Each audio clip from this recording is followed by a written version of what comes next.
care who thinks we're silly.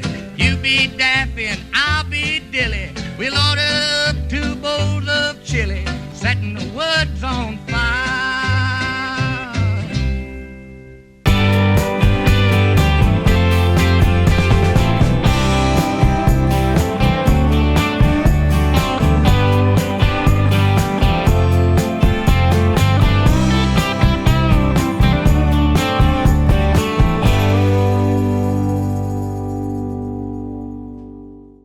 Well, good morning, everyone, and welcome back to the ranch on a brisk little Thanksgiving Eve morning here in South Texas.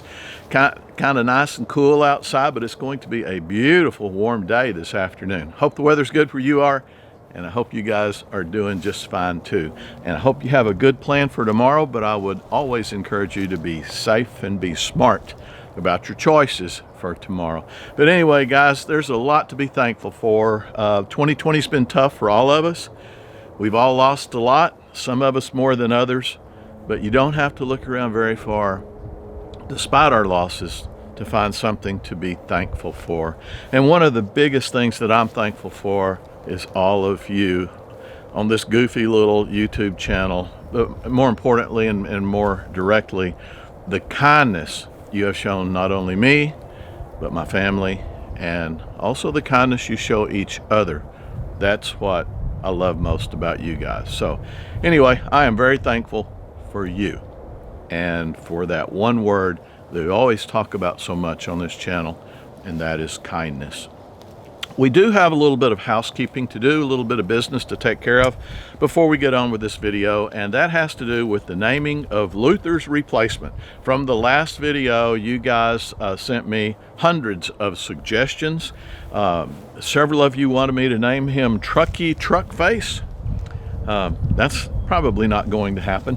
But others that just dealt with things like ghost and white this and white that, white lightning, white streak, big white, and all these other names that were interesting and really funny. A lot of them were very, very funny. So anyway, I did choose a name for him, and we're going to call him Floyd. And that was probably by tenfold the most suggested name to name the truck. A lot of people suggested me to name him Mark. And, guys, honestly, it's just too soon. I think about Floyd, and I just have to smile a little bit and laugh at some of his funny things he did. And I think of Mark, and I'll smile a little bit, and I'll think of, the funny, crazy things he was. But then I have to cry a little bit too. So it's just too soon for that. I hope you understand.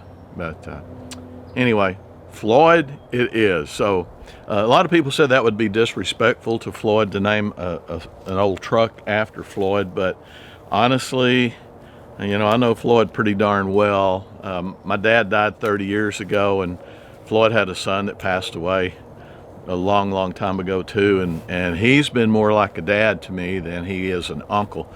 And I know a whole lot about Floyd, and I guarantee you he would be honored to know right now that we've all named this truck after him, and we're going to call that old truck Floyd from here on out. He would just be, I'm sure he's looking down on us right now and chuckling about it. So anyway, that's what we've got going on around here right now. And folks, what I said about being thankful for all the kindness you show on here reminds me of a lot of quotes that I commonly use on here, and a lot of y'all have taught me too about kindness. One of my favorites, kindness is the one thing a blind man can see and a deaf man can hear. Another one, acts of kindness are never wasted. They always make a difference. They bless the one who receives them, and they bless you, the giver. And last week I quoted from Winston Churchill, so I guess this week I should reciprocate and quote from one of our own presidents. And our 32nd president, indeed, Franklin D. Roosevelt, said, "Human kindness has never weakened the stamina nor softened the fiber of a people. A nation does not have to be cruel to be tough."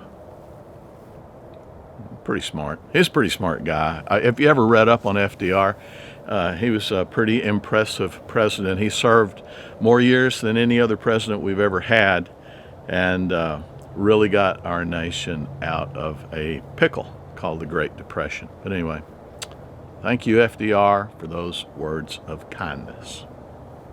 Well, folks, for better or for worse, it is now story time with Dr. Lee. And this is one of my favorite Thanksgiving stories, and I hope you like it as well. A long, long time ago, many, many years ago, there was a young lady who was about 22, 23 years old, and her name was Miss Watson. Miss Watson had just gotten her teaching certificate after her college degree, and she was ready to go be a teacher. She had done all her student teaching as much as they used to do back then, and it was now time for her to take her position among the world and be a teacher. She loved small children, so she took a job as a first grade teacher in a very, very poor area, very, very poor town of our beloved United States. And in this town, she said all the kids were ragged as they could be. She said they were ragged, but they were clean.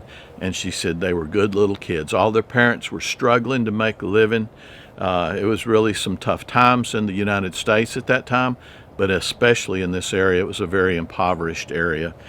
And she had taken this job. It was her first year as a first grade teacher, and she had taken this job in this little poor town, and she had done pretty good the first 2 or 3 months. She thought she was doing okay. It was a little bit intimidating to her, but she thought things were going well, and she just loved the children. And it was the day before Thanksgiving when this story happened, and Miss Watson all week long had been teaching the children about Thanksgiving and the Pilgrims and the turkey traditions and, you know, everything there is to say about Thanksgiving and how we should be thankful for this and that. And she's a very conscientious young lady, and she was teaching these kids very well. So it was the day before Thanksgiving in the afternoon, and she said, "Class, one thing I'd like for you to do, I'd like for you to each take out a clean piece of paper and a pencil, and I would like for you to draw me a picture of what it is that you are most thankful for."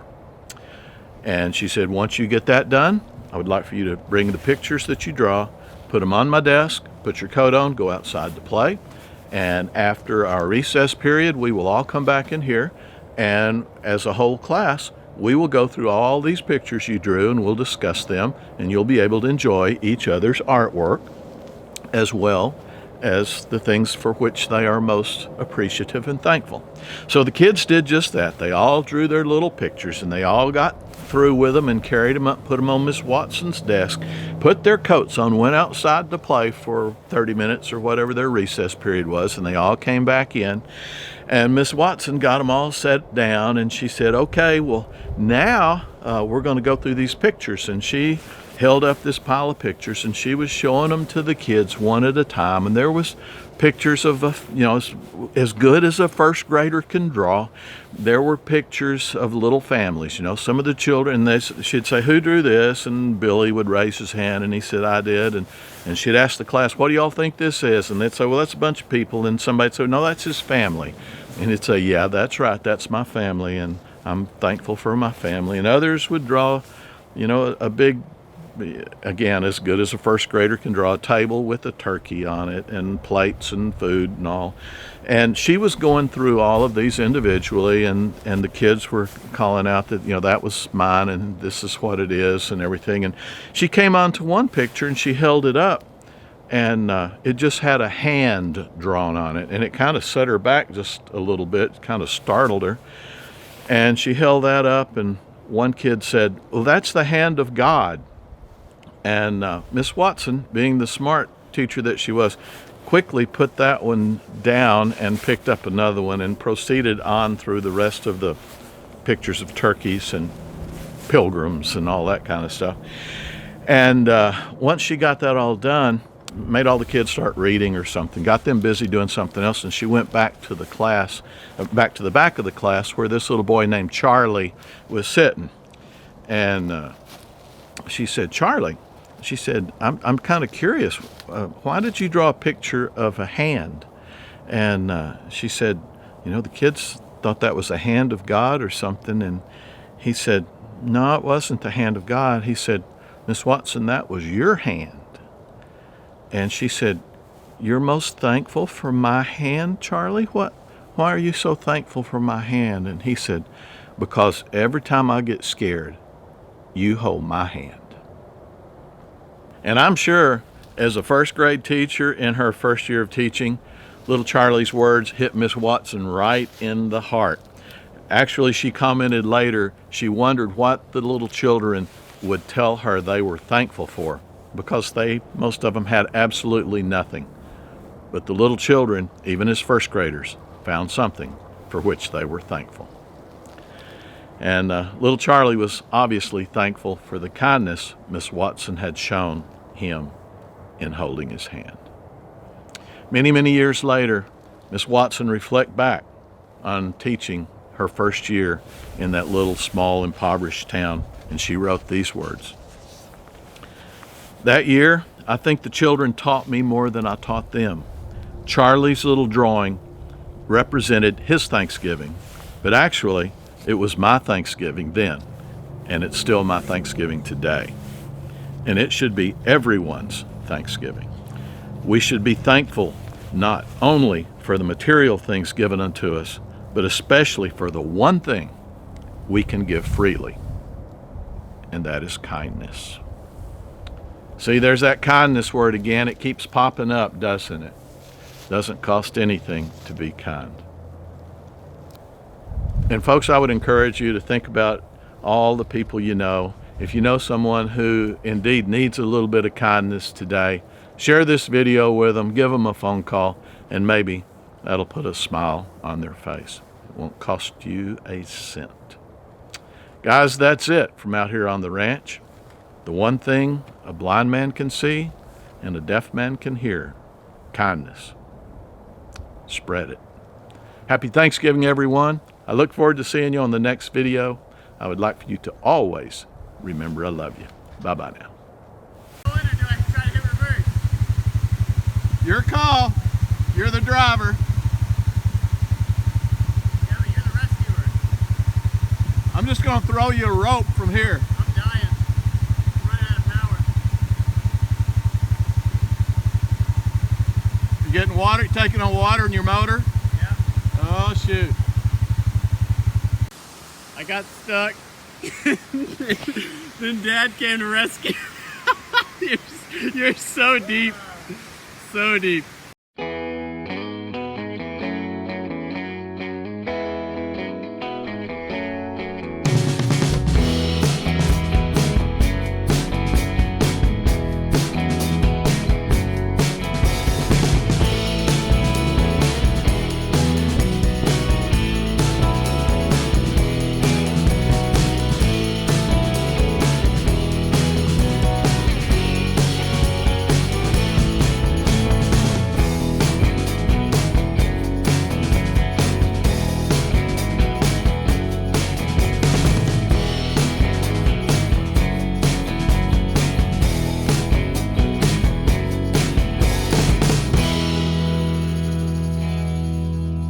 So what you doing there, Al? Neutering a dog, Dad. All right. Who's going to learn you? That's a mistake.